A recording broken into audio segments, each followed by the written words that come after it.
My name is Jim Hanink. I'm from Inglewood and close enough to LAX to watch the planes slow down to land. My wife and I just celebrated our 53rd wedding anniversary. We have 6 children, and our family, like our neighborhood, is racially diverse. Why am I running for governor? I'm doing so to advance the platform of the American Solidarity Party. Our party is real, it's growing, and it's pro-life for the whole of life.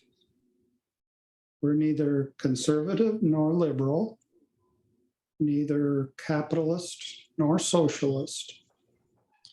Our party is, however, progressive in the best sense. We want to make progress toward a common good built on solidarity, subsidiarity or decentralization, and economic democracy or distributism. What are my qualifications?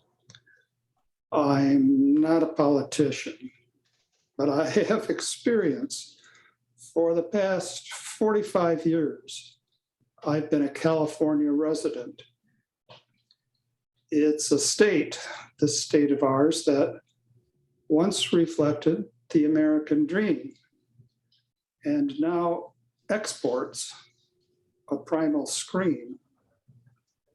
I taught philosophy, including political philosophy, for 40 years at Loyola Marymount University in Los Angeles. Of late, I've been hosting the Open Door weekly videocast and blogging for the New Oxford Review. Please follow my campaign. You won't find slick mailers or see TV adverts, nor will there be any pandering to identity politics. My one and only constituency is the human person, wherever he or she lives in this conflicted state. I also have a promise to make. Today's political talk is prepackaged and dumbed down. I will avoid such nonsense and call out those who contribute to it. And if you catch me doing that, please do the same. Now, I'm here, of course, because of the recall. And just the other day, I answered some questions for the Sacramento Bee, a paper that lives and breathes politics, as opposed to the LA Times, which is mostly interested in the biz. Now, the editor's first question asked just why I support the recall. What do you think of the answer I gave? I said, Governor Newsom should be recalled because, one, in the pandemic, he was both negligent in protecting at-risk people in care facilities and overreaching in the restrictions he imposed on places of worship. Second reason, he fails. Here we are on the Pacific Rim. He fails to speak out clearly against human rights abuses in China, which are staggering. Third reason, he supports abortion, and words that end in T-I-O-N get glossed over. He supports the dismembering of unborn babies and as well assisted suicide. And 4, he fails to speak out against UC Berkeley's guidance, that's their word, of nuclear stockpiling, and UC San Francisco's research, cutting edge research utilizing aborted babies. A little background helps explain number 4 here, my 4th reason for hoping to recall Newsom. UC Berkeley is the home base for the Lawrence Livermore Laboratory. Check out the lab's website. It boasts of its national leadership in nuclear weapons research and development. And it boasts of its, so their word, minding the country's nuclear weapon arsenal. As far as UC San Francisco, along with the University of Pittsburgh, well, it's a major purchaser of the body parts of aborted babies. And if you look into the process, you'll see that UC San Francisco is especially keen on fresh specimens. So for these reasons, I support the recall.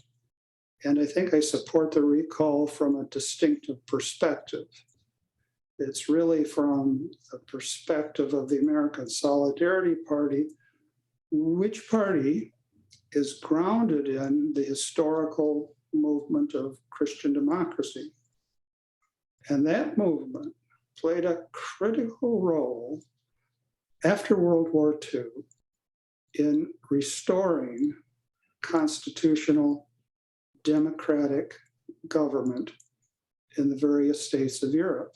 And it certainly contributed to that process in Latin America as well. So, as my students often said, that's where I'm coming from, and Lord knows that's where I'm at.